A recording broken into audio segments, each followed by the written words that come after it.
I made this video in preparation for a talk I was asked to give on conflict, just to clarify my own thinking really. But other people saw it and thought it might be useful, so here it is. At first, I'm talking about 3 types of conflict, then a little bit about 5 common responses we tend to have to conflict, and then a few ideas about how we might do conflict better. So I hope it's useful. How do we first learn how to deal with conflict? We probably can't remember, because most of us started learning when we were babies. If we have children ourselves, we can remember what our children and babies were like. And from that we can develop an understanding of what it's like right at the beginning of life. The first experiences we have of conflict are when, as babies, we come up against the power of our parents or caregivers who are in various ways getting in the way of us fulfilling our wishes. And those are our very first experiences of conflict. Of course, we have to develop various techniques for dealing with having our wishes obstructed by this vastly superior force. Those techniques stay with us to some extent for the rest of our lives. At the very least, they form the basis for us developing more sophisticated techniques in the future. You could say it's a 3-stage process. First we react to being obstructed, then we develop responses, and finally we develop techniques.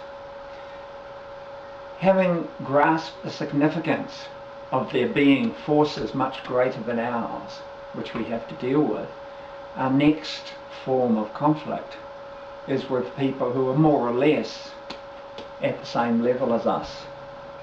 So if we had brothers and sisters, then we had to learn to deal with them. And if we missed out on that joy, then by the time we got to school, we were assured of the opportunity to learn how to deal with our equals who perhaps wanted the same thing or wanted different things which were in conflict with what we wanted. And again, we went through that 3-stage process of just simply reacting, then a bit of thought going into a response, and finally a lot more sophisticated thought going into a technique to deal with it. And the third kind of conflict that we had to learn to deal with when we were children is internal conflict. And this is best illustrated, I think, by an experiment which has been repeated many times on children between the ages of 3 and 4, because this is the age when we really do all learn how to wrestle with those internal conflicts. In this particular experiment, the children are left alone in a room which has a table and a chair. They start the experiment by sitting up to the table in the chair, and on the other side of the table there's an adult who puts down in the middle of the table a single sweet and says to the child, "You can have this now, or if you wait 5 minutes while I'm out of the room, when I come back I'll bring 2. So if you haven't eaten this sweet in 5 minutes from now, you can have 3 sweets. Choice is yours." And there's the toys in the room for the child to play with, and then the researcher goes out of the room, and with our hidden cameras we watch the child's reaction. Now at 3 years old, most children don't struggle all that hard, they really just want the sweet so they eat it. But by 4 years old, their responses, reactions and techniques for dealing with internal conflict have become quite sophisticated, and they can clearly distinguish between the immediate reward of having the sweet now or the more distant reward of having 3 or 4 sweets in 5 minutes, if only they can fight off their own desire for reward right now. So that's the 3 types of conflict that we all have to learn to deal with as we're growing up. The David and Goliath struggle with our superior godlike parents and caregivers when we're babies, the struggles with our peers, and the internal struggles. So it's not like we have much choice when we're growing up. We just have to learn, all of us have to learn how to deal with those three types of conflict. Disagreements with a superior force, disagreements with our equals, and internal conflicts as we agonize over confusing, conflicting emotions. But what's fascinating to me is that these things are not taught at school. We have to learn our particular personal techniques for dealing with these sorts of conflicts, more or less all on our own. Usually as we're growing up, just like learning to walk and talk, we learn how to deal with those three different types of conflict. And I'm sure all of us know adults who, once they learned a certain technique as a child, simply never got any further. These are the people we occasionally see throwing tantrums. That was a technique that worked when they were a child. Why should they develop it any further? If it works, surely they're entitled to keep on using that technique. But I say, we can do a lot better. So let's look at a simple conflict. See how it pans out. In this case, I've chosen a conflict between a couple of sisters. They're probably 9 and 10 years old, and they've been in the kitchen arguing. The mother hears them, hopes they'll sort it out by themselves. But after a while they come to her and she ascertains that they both want a whole orange, and they've used all the techniques that they've acquired to resolve the issue, but they haven't been able to. They each want the whole orange. Now Mum's quite distracted, she has a paper to finish, and so what does she do? She makes Solomon's decision, cuts the orange in half. Now what's really fascinating about that is that there's quite a good chance that both children will be reasonably happy with that decision. And when you think about it, how could they possibly be happy? Each one of them's only got half of what they wanted. 50%. We depict it here. 50%. Each one of them just got 50%, half of what they wanted. And yet they're reasonably happy. I think the answer comes from something that any parent can tell you, which is that children have an incredibly strong, innate sense of unfairness. If Mum had cut that orange slightly badly so that one half was bigger than the other, you can be sure that the child who got the smallest half would have complained, because we all have it. We're all born with that innate sense of unfairness. Fairness we have to be taught, but nobody has to be taught unfairness.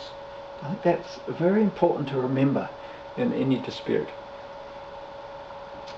Okay, so now let's look at this slightly differently in terms of how just one person reacts to any disagreement like this.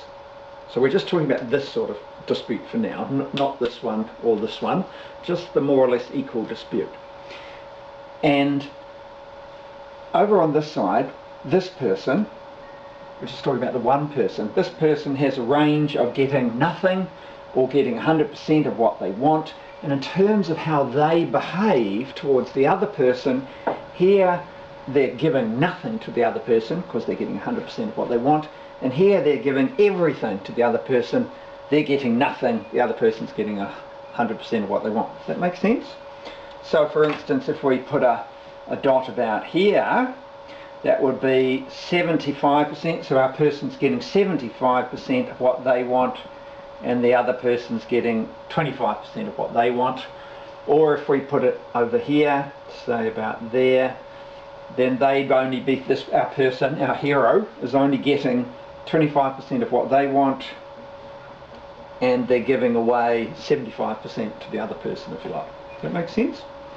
So now, if we look at this one person's way of dealing with conflict, you can analyze it in terms of this graph. So over here, if they're getting, mostly getting what they want, the chances are they're being quite assertive. So we'll write that up because that's a pretty standard way of describing that. So that's assertive. And over here, if they're giving away just about everything to the other person, you could call it giving in, but the polite word usually used is accommodating. So we'll say accommodating. And then we all know what this is, right? They've got half of what they want, they've given half of what the other person wants, so that's called compromise. Compromise. And then down here, neither, they haven't got what they want, the other person hasn't got what they want either, so you usually call that avoidance, avoidance is a good word for it, I think, avoidance. Now, what about here? Is this possible? Is it really possible that not only could this person get 100% of what they want, but they could also make sure the other person got 100% of what they want too? How could that be possible? Well, let's go back to that example of the orange. Let's say that the mother hadn't been so stressed after all, but instead she'd taken the time to ask the children why they wanted the orange. Now in that particular case, it turns out that the older sister had just started to get into cooking and she wanted the peel to make margarine, whereas the younger sister just wanted to eat the inside of the orange. So if that had been discovered, then each one of them could have got 100% of what they wanted. One got all the orange peel, the other one got all the inside. So what's that called? That's called collaboration. Collaboration. So now what we're looking at here is 5 ways of dealing with any conflict. Avoiding it, asserting at the expense of the other person, accommodating, giving everything to the other person, compromising, or collaborating. That's it. 5 ways of dealing with conflict. We can all fit all our behaviours into one of those or some combination of them. This is what we all do all the time, but mostly we're not conscious of it. So I said I'd finish by offering some thoughts about how we could do conflict better. And this is a reference to what I think is the most profound, the most esoteric, the most secret way of doing conflict better. And that is, listen.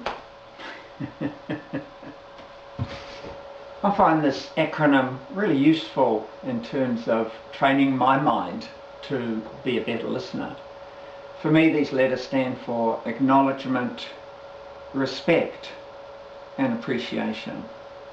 Because in my experience, until people believe, until they really feel that they're being acknowledged, respected and appreciated, they're probably not going to pay what you're saying the sort of attention you would like them to pay to it. If you really want somebody to listen to you, a great way to start is to listen to them. And listening to them means actually acknowledging, respecting and appreciating what they're saying. Doesn't mean agreeing with it, of course, necessarily. You can disagree with them vehemently and at the same time show acknowledgement, respect and appreciation. So I think that's a good place to finish this video. I've got a few books that I'll just put up on the screen next. That's it. Thank you. Oh, firstly, I forgot to acknowledge where those 5 conflict modes came from. They came from the Thomas Kilmann conflict mode, which has been around a really long time. If you Google it, you'll find lots of information, and you can do some, you can fill out some questionnaires to find out which one you're most habitually prone towards using, which one of the 5, or what combination of them. So there's a lot of information on the internet about those 5 ways of responding to conflict. And these are the books that I've been reading recently, which I found particularly inspiring and helpful. You can Google those, and each one of them is really, really good. Okay, thanks.